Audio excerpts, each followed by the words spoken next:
श्रीभगवानुवाच पार्थ नैवेह नामुत्र विनाशस्य विद्यते न हि कल्याणकृत् दुर्गती तात गच्छति। श्री भगवान म्हणाले, हे पार्था, शुभ कार्यामध्ये युक्त झालेल्या योगी व्यक्तीचा इहलोकात तसेच परलोकातही विनाश होत नाही। आणि हे मित्र, जो मनुष्य चांगले कार्य करतो तो दुष्प्रवृत्तींनी प्रभावित होत नाही। तात्पर्य: श्रीमद भागवतात नारद मुनी व्यासदेवांना पुढील प्रमाणे सांगतात. त्यक्त्वा स्वधर्म चरणाम्बुजं हरे भजन पकोथ पतेततो यदि यत्र क्व वाभद्र मभूदमुष्य किंको वार्थ आप्तो भजतां स्वधर्मत. जो सर्व भौतिक आकांक्षांचा त्याग करतो आणि परमपुरुष भगवंतांना पूर्णपणे शरण जातो, त्याची कोणत्याही प्रकारे हानीही होत नाही किंवा त्याचा विनाशही होत नाही. उलट पक्षी अभक्त पूर्णपणे आपल्या स्वधर्माचे आचरण करीत असला तरीही त्याला काहीच लाभ होणार नाही. भौतिक लाभप्राप्तीसाठी शास्त्रसंमत तसेच लौकिक अशी दोन्ही प्रकारची कार्ये आहेत.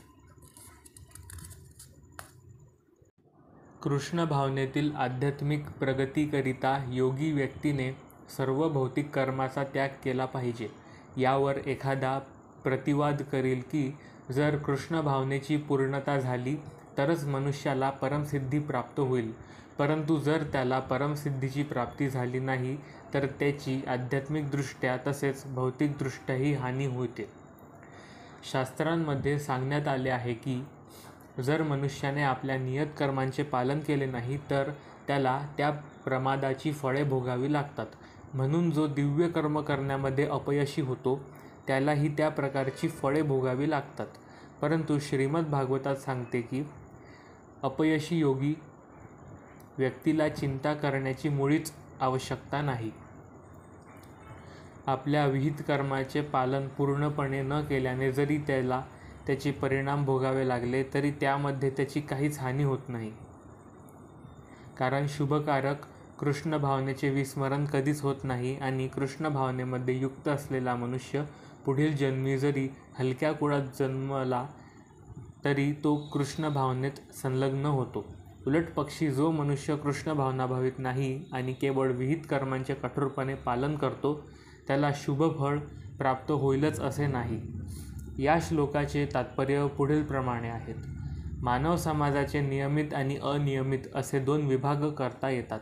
पुनर्जन्म अथवा आध्यात्मिक मुक्तीच्या ज्ञानाअभावी जे केवळ पशुतुल्य इंद्रियतृप्तीमध्ये रत आहेत ते अनियमित श्रेणीमध्ये येतात आणि जे शास्त्रोक्त विहित कर्मांच्या तत्त्वांचे पालन करतात ते नियमित श्रेणीमध्ये येतात. अनियमित श्रेणीमधील सभ्य आणि असभ्य, सुशिक्षित आणि अशिक्षित, बलवान आणि दुर्बल या सर्व लोकांमध्ये पशुवृत्ती प्रबळ असते.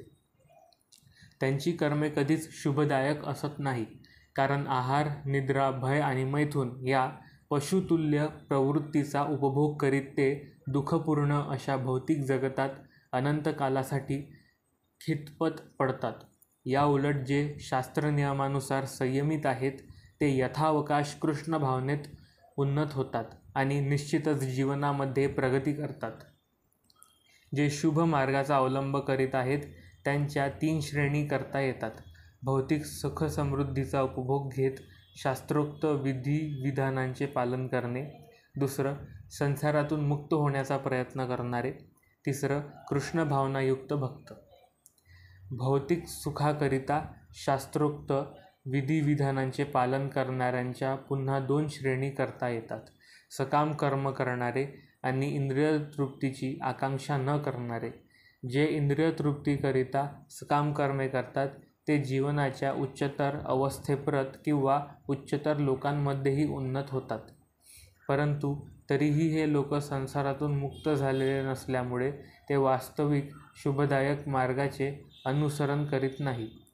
ज्या क्रिया आपल्याला मुक्तिपथावर नेतात त्याच केवळ शुभदायक क्रिया आहेत.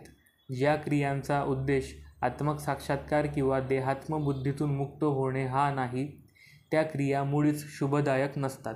कृष्ण भावनाभावित कर्म हेच केवळ शुभदायक कर्म आहे आणि जो स्वेच्छेने कृष्ण भावनेमध्ये प्रगती करण्याकरिता सर्व शारीरिक दुःखे सहन करतो त्याला तपोनिष्ठ परिपूर्ण योगी असे म्हटले जाते. आणि अष्टांग योग पद्धतीचा अंतिम उद्देश कृष्ण भावनेचा साक्षात्कार हा असल्यामुळे असा अभ्यासही शुभदायक आहे आणि जो या दृष्टीने प्रयास करतो त्याला अधोगतीचे भय नाही. प्राप्य पुण्यकृतां लोकानुशित्वा शाश्वती समा शुचिनां श्रीमतां गेहे योगभ्रष्टो भिजायते. योगभ्रष्ट योगी पुण्यात्म्यांच्या लोकांमध्ये अनेकानेक वर्षे सुखोपभोग घेतल्यानंतर पुन्हा गुणवान कुटुंबामध्ये किंवा वैभवशाली कुटुंबामध्ये जन्म घेतो. तात्पर्य: योगभ्रष्ट किंवा अयशस्वी योगांचे 2 वर्ग आहे. एखादा मनुष्य अत्यल्प प्रगतीनंतर योगभ्रष्ट होतो. एखादा मनुष्य दीर्घकाळ योगाभ्यास केल्यानंतर योगभ्रष्ट होतो. जो योगी अल्पकाळ योगाभ्यास केल्यानंतर पतित होतो तो पुण्यवान जीवांना प्रवेश दिल्या जाणाऱ्या उच्चतर लोकांमध्ये जातो. त्या ठिकाणी दीर्घकाळ जीवन व्यतीत केल्यावर त्याला पुन्हा या लोकात सात्विक ब्राह्मण वैष्णवांच्या किंवा श्रीमंत व्यापारी मनुष्याच्या घरी जन्म प्राप्त होतो. या अध्यायाच्या अंतिम श्लोकामध्ये सांगितल्याप्रमाणे योगाभ्यासाचे ध्येय म्हणजे कृष्ण भावनेची परमसिद्धी प्राप्त करणे हे आहे. परंतु जे ही स्थिती प्राप्त होईपर्यंत टिकून राहू शकत नाही आणि जे भौतिक प्रलोभनांमुळे अपयशी होतात त्यांना भगवत कृपेने आपल्या भौतिक प्रवृत्तींची पूर्ती करण्याची अनुमती दिली जाते आणि त्यानंतर त्यांना वैभवशाली जीवन जगण्याची संधी दिली जाते. ज्यांनी अशा कुटुंबामध्ये जन्म प्राप्त केला आहे त्यांनी परिपूर्ण कृष्ण भावनेप्रत उन्नत होण्यासाठी या सुविधांचा उपयोग करून घेतला पाहिजे. अथवा योगिनामेव कुले भवती धीमतात एतद्वि दुर्लभतरं लोके जन्म यदिष्टम. अथवा म्हणजेच दीर्घकाळ योगाभ्यास केल्यानंतर अपयशी ठरलेला तो अत्यंत बुद्धिमान योगी व्यक्तींच्या कुळात जन्म घेतो. खरोखर अशा प्रकारचा जन्म या लोकी अत्यंत दुर्लभ आहे. तात्पर्य: अत्यंत बुद्धिमान योग्यांच्या कुळात झालेल्या जन्माची या ठिकाणी प्रशंसा करण्यात आली आहे. कारण अशा कुळामध्ये जन्मलेल्या बालकाला त्याच्या बालपणापासूनच आध्यात्मिक प्रोत्साहन मिळते. विशेषतः आचार्य किंवा गोस्वामींच्या कुळात अशी परिस्थिती असते. अशी कुळे प्रशिक्षण आणि परंपरेमुळे अत्यंत बुद्धिमान आणि भक्तिभावित असतात म्हणून ते आध्यात्मिक गुरु होतात. भारतामध्ये अशी अनेक आचार्य कुळे आहेत, परंतु अपुरे प्रशिक्षण आणि अपुरी विद्या यामुळे त्यांचा आता ऱ्हास झाला आहे. भगवंतांच्या कृपेमुळे अशी अनेक कुळे आहेत की ज्यांच्यात पिढ्यानुपिढ्या योगी जन्मास येतात. अशा कुटुंबांमध्ये जन्म प्राप्त होणे हे निश्चितच भाग्याची गोष्ट आहे. सौभाग्याने भगवंतांच्या कृपेमुळे आमचे आध्यात्मिक गुरु ओम विष्णुपाद श्रीमद भक्तिसिद्धांत सरस्वती गोस्वामी महाराज आणि आस्मादिकांना भगवत कृपेने अशा थोर कुटुंबांमध्ये जन्म घेण्याची संधी मिळाली आणि आम्हा दोघांनाही बालपणापासूनच भगवत भक्तीचे शिक्षण मिळाले. नंतर दिव्य परंपरेच्या योजनेनुसार आम्हा दोघांनी भेट झाली. तत्र तं बुद्धिसंयोगं लभते पौर्वदेहिकं यतते ततो भूय संसिद्धो कुरुनंदन. हे गुरुनंदन, असा जन्म मिळाल्यावर तो आपल्या पूर्वजन्माच्या दिव्य चेतनेचे पुनरुज्जीवन करतो आणि परिपूर्ण सिद्धी प्राप्त करण्यासाठी पुन्हा प्रयत्न करतो. तात्पर्य: चांगल्या ब्राह्मणांच्या घरी जन्म घेतलेला भरत राजा म्हणजे आपल्या पूर्वजन्मातील दिव्य चेतनेचे पुनरुज्जीवन करण्यासाठी थोर कुटुंबांमध्ये जन्म घेतलेल्या व्यक्तीचे चांगले उदाहरण आहे.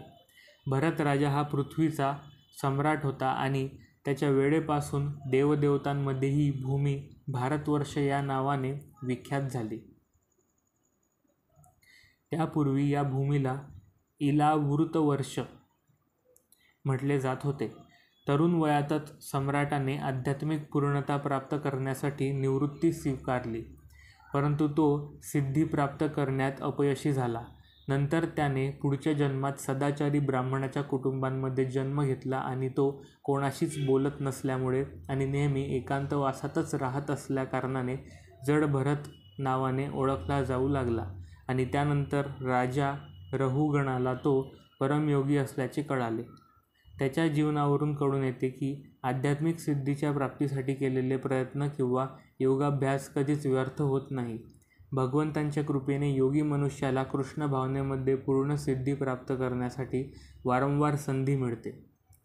पूर्वाभ्यासेन तेनैव ह्रियते वावशोऽपि सः जिज्ञासुरपि योगस्य शब्दब्रह्याति वर्तते. आपल्या पूर्वजन्माच्या दिव्य चेतनेच्या आधारावर तो आपोआपच आपली इच्छा नसतानाही योगाभ्यासाकडे आकृष्ट होतो. असा जिज्ञासू योगी सदैव शास्त्रांच्या कर्मकांडात्मक तत्त्वांच्या अतीत असतो. तात्पर्य: उन्नत योगीजन शास्त्रोक्त कर्मकांडांकडे आकर्षित होत नाही, परंतु ते योगाची पूर्णता असणाऱ्या कृष्ण भावनेप्रत उन्नत करणाऱ्या योगाभ्यासाकडे आपोआपच आकर्षित होतात. प्रगत योगी व्यक्तींना वैदिक कर्मकांडांबद्दल असणाऱ्या उपेक्षेसंबंधी श्रीमद भागवतात सांगण्यात आले आहे की अहो बत श्वपचोत गरीयान यज्जिग्राहे वर्तते नाम तुभ्यम ते पुस्तपस्ते जुहुः सन्नुराया ब्रह्मानुचूर्णाम गुणंती येते. हे भगवान, जे तुमच्या पवित्र नामाचे कीर्तन करतात ते जरी चांडाळ कुळात जन्मलेले असले तरी आध्यात्मिक जीवनात ते अत्यंत प्रगत झालेले असतात.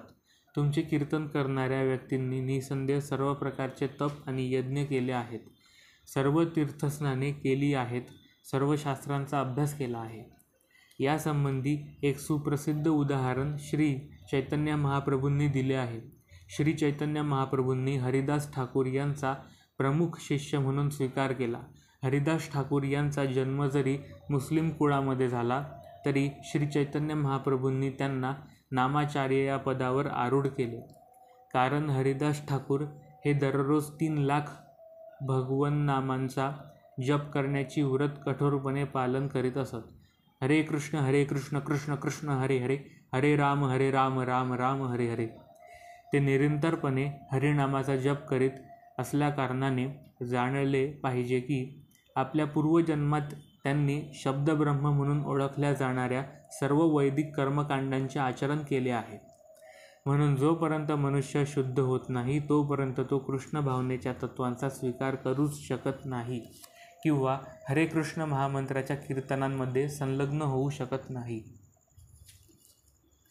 प्रयत्नाद्य तमानस्तु योगी संशुद्धकी लिब्धश अनेक जन्म संसिद्ध स्ततो याती पराम गतिम. आणि जेव्हा योगी सर्व पापांपासून शुद्ध होऊन अधिक प्रगती करण्याचा प्रामाणिक प्रयत्न करतो तेव्हा अंततः अनेकानेक जन्मजन्मांतराच्या अभ्यासानंतर सिद्धी संपादित केल्यावर त्याला परमलक्ष्याची प्राप्ती होते. तात्पर्य: विशेष करून सदाचारी श्रीमंत किंवा पवित्र कुळात जन्म घेतलेल्या मनुष्याला योगाभ्यास करण्यासाठी अनुकूल असलेल्या आपल्या सभोवतालच्या परिस्थितीची जाणीव होते. म्हणून दृढ निश्चयाने आपल्या अपुऱ्या राहिलेल्या अभ्यासाचा तो पुन्हा प्रारंभ करतो. अशा रीतीने तो पूर्णपणे सर्व भौतिक कल्मशांतून मुक्त होतो. त्यानंतर त्याला परमोच्च सिद्धीची कृष्ण भावनेची प्राप्ती होते. कृष्ण भावना म्हणजे सर्व कल्मशांतून मुक्त झालेली परिपूर्ण स्थिती आहे. भगवद्गीता याला पुढील प्रमाणे पुष्टी देते: येषां त्वत्तगतं पापं जनानां पुण्यकर्मणां ते द्वंद्वमोहनिर्मुक्ता भजन्ते मा दृढव्रता. अनेकानेक जन्मांमध्ये पुण्यकर्म केल्यानंतर जेव्हा मनुष्य सर्व पापातून आणि मोहमय द्वंद्वांतून मुक्त होतो, तेव्हा तो भगवंतांच्या दिव्य प्रेममयी सेवेमध्ये युक्त होतो.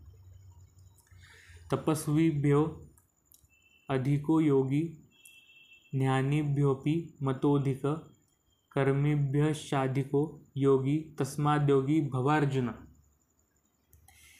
योगी मनुष्य हा तपस्वी, ज्ञानी आणि सकामकर्मी व्यक्तीपेक्षाही श्रेष्ठ आहे. म्हणून हे अर्जुना, तू सर्व परिस्थितीत योगी हो. तात्पर्य: जेव्हा आपण योगासंबंधी बोलतो तेव्हा आपण परमसत्याशी असणाऱ्या आपल्या संबंधांचा निर्देश करतो. या पद्धतीला विविध अभ्यासकांनी योजिलेल्या विशिष्ट पद्धतीनुसार निरनिराळी मते दिली आहेत. जेव्हा ही योगपद्धती मुख्यतः सकाम कर्माशी संबंधित असते तेव्हा त्या पद्धतीला कर्मयोग असे म्हणतात. ज्ञानाशी संबंधित असताना ज्ञानयोग आणि भगवंतांच्या प्रेममयी सेवेशी संबंधित असते तेव्हा त्या पद्धतीला भक्तियोग असे म्हणतात. पुढील श्लोकात सांगितले जाईल की कृष्ण भावना म्हणजे सर्व योगांची परिपूर्णता आहे. या ठिकाणी भगवंतांनी योगाच्या श्रेष्ठत्वाला पुष्टी दिली आहे, परंतु हा योग भक्तियोगापेक्षा श्रेष्ठ असल्याचे त्यांनी सांगितले नाही. भक्तियोग हा आध्यात्मिक ज्ञानाचे परिपूर्ण आहे, म्हणून यापेक्षा श्रेष्ठ असा इतर कोणताही योग असू शकत नाही. आत्मज्ञानाशिवाय केवळ तपस्या ही अपूर्ण आहे. भगवंतांना शरण गेल्याविना केवळ ज्ञानही अपूर्ण आहे आणि कृष्ण भावनेशिवाय सकाम कर्म म्हणजे कालाप्यवयच आहे. म्हणून या ठिकाणी सांगण्यात आलेली श्रेष्ठ आणि प्रशंसनीय योगपद्धती म्हणजे भक्तियोग होय आणि याचे अधिक विस्तृत विवेचन पुढील श्लोकात करण्यात आले आहे. योगिनामपि सर्वेषां मदगतेनान्तरात्मना श्रद्धा वा भजते यो मास मे युक्ततमो मत. आणि सर्व योग्यांमध्ये जो दृढ श्रद्धेने सदैव माझ्यामध्ये वास करतो, अंतःकरणात माझे चिंतन करतो आणि माझी दिव्य प्रेमाची सेवा करतो, तो माझ्याशी पूर्णपणे योगयुक्त असतो. तोच सर्वश्रेष्ठ योगी होय, असे माझे मत आहे. तात्पर्य: या श्लोकामध्ये भजते शब्द महत्त्वपूर्ण आहे. भजते यामध्ये भज हा मूळ धातू आहे आणि त्याचा अर्थ सेवा करणे असा आहे. वर्शिप हा इंग्रजी शब्द भज या अर्थाने वापरता येत नाही, कारण वर्शिप म्हणजे पूजन करणे किंवा योग्य मनुष्याबद्दल आदर व्यक्त करणे अथवा मान देणे होय. परंतु प्रेम आणि श्रद्धेने केलेली सेवा ही केवळ भगवंतांप्रित्यर्थच असते. सन्माननीय व्यक्तींची किंवा देवतांची पूजा करण्याचे मनुष्याने टाळल्यास त्याला असभ्य म्हणता येईल, परंतु जर मनुष्याने भगवंतांची सेवा करणे टाळले तर त्याचे अधःपतन होईल. प्रत्येक जीव हा भगवंतांचा अंश आहे आणि म्हणून जीवाने आपल्या स्वरूपस्थितीला अनुसरून भगवंतांची सेवा केलीच पाहिजे. भगवंतांची सेवा न केल्याने जीवाचे पतन होते. श्रीमद भागवतात याला पुढील प्रमाणे पुष्टी दिली आहे. य एषां पुरुषं साक्षादात्म प्रभवनीश्वरं न भजन्त्य वजानन्ति स्थानाद्भ्रष्टा पतन्त्यत. जो मनुष्य सर्व जीवांचे उत्पत्तीकर्ता आदिपुरुष भगवंत यांची सेवा करीत नाही किंवा भगवंतांप्रित्यर्थ असलेल्या स्वकर्तव्यांचे पालन करीत नाही, त्याचे निश्चितपणे आपल्या स्वरूपस्थितीपासून पतन होते. या श्लोकातही भजंती हा शब्द वापरण्यात आला आहे. म्हणून भजंती हा शब्द केवळ भगवंतांच्याच संबंधात आहे आणि वर्शिप पूजन हा शब्द देवतांच्या किंवा साधारण जीवांच्या संबंधात लागू होऊ शकतो. श्रीमद भागवताच्या श्लोकात वापरण्यात आलेला अवजानन्ति हा शब्द भगवद्गीतेतही वापरण्यात आला आहे. अवजानन्ति मां मूढा. केवळ मूर्ख लोकच भगवान श्रीकृष्णांचा अवमान करतात. भगवंतांची सेवा करण्याची ज्याची प्रवृत्ती नाही असे मूर्ख लोक भगवद्गीतेवर भाष्य लिहितात. यामुळेच ते भजंती आणि वर्शिप या शब्दांमधील फरक जाणू शकत नाही. सर्व प्रकारच्या योगाभ्यासाची परिणती भक्तियोगामध्ये होते. इतर सर्व योग हे भक्तियोगा परत येण्याची केवळ साधने आहेत. योग म्हणजेच वास्तविकपणे भक्तियोग होय आणि इतर योग हे भक्तियोगरूपी परम लक्ष्याकडे अग्रेसर होतात. कर्माच्या प्रारंभापासून भक्तियोगाच्या अंतापर्यंत जाणारा मार्ग म्हणजे आत्मक साक्षात्काराचा अत्यंत लांब पल्ला आहे. निष्काम कर्मयोग म्हणजे या मार्गाचा आरंभ आहे. जेव्हा कर्मयोगामध्ये ज्ञानाची आणि वैराग्याची वृद्धी होते तेव्हा त्या अवस्थेला ज्ञानयोग म्हटले जाते. जेव्हा ज्ञानयोगामध्ये विविध आसनांद्वारे परमात्म्यावरील ध्यानाची वृद्धी होते आणि परमात्म्यावर मन स्थिर होते तेव्हा त्याला अष्टांग योग म्हटले जाते. आणि मनुष्य जेव्हा अष्टांग योगाच्या पलीकडे जातो व भगवान श्रीकृष्णांपरत येतो तेव्हा तो भक्तियोगयुक्त झाल्याचे म्हटले जाते. हीच संपूर्ण योगाची परमावधी आहे. वस्तुतः भक्तियोग हे अंतिम ध्येय आहे, परंतु भक्तियोगाचे सूक्ष्मपणे विश्लेषण करण्यासाठी मनुष्याला इतर योगांचे ज्ञान होणे आवश्यक आहे. म्हणून उत्तरोत्तर प्रगती करणारा योगी हा शाश्वत भाग्याच्या वास्तविक मार्गावर मार्गक्रमण करीत असतो. जो मनुष्य एका विशिष्ट स्तराला चिकटून राहतो आणि पुढे प्रगती करीत नाही त्याला त्या विशिष्ट नावाने संबोधिले जाते. उदाहरणार्थ कर्मयोगी, ज्ञानयोगी, ध्यानयोगी, राजयोगी किंवा हठयोगी इत्यादी. भक्तियोगापरत उन्नत होण्या इतपत मनुष्य भाग्यवान असेल तर त्याने इतर सर्व योग पूर्वीच पार केल्याचे जाणले पाहिजे. म्हणून आपण जेव्हा हिमालयाबद्दल बोलतो तेव्हा आपण जगातील सर्वात उंच पर्वताबद्दल बोलतो, ज्यामध्ये जगामधील सर्वात उंच शिखर माउंट एव्हरेस्ट हे आहे. त्याचप्रमाणे कृष्ण भावनाभावित होणे म्हणजे योगांची सर्वोच्च अवस्था आहे. वैदिक आज्ञांनुसार सुस्थिर होण्याकरिता भक्तियोगाचा मार्ग क्रमित असताना कृष्ण भावनाभावित होणे ही महत भाग्याची गोष्ट आहे. आदर्श योगी हा आपले ध्यान श्रीकृष्णांवर केंद्रित करतो. श्रीकृष्ण हे श्यामसुंदर म्हणून जाणले जातात. मेघाप्रमाणे त्यांचा सुंदर नीलवर्ण आहे.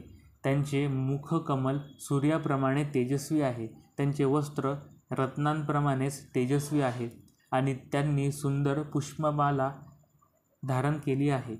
सर्व दशदिशा प्रकाशमान करणारे त्यांचे झळझळीत तेज ब्रह्मज्योती म्हणून जाणले जाते. ते राम, नरसिंह, वराह आणि भगवान श्रीकृष्ण या विविध रूपांमध्ये अवतरित होतात आणि माता यशोदेचे पुत्र म्हणून मानवसदृश्य रूपामध्ये अवतीर्ण होतात. त्यांना कृष्ण, गोविंद आणि वासुदेव म्हणून ओळखले जाते. ते परिपूर्ण बालक, पती, सखा व स्वामी आहे आणि ते समस्त ऐश्वर्य आणि दिव्य गुणांनी परिपूर्ण आहे.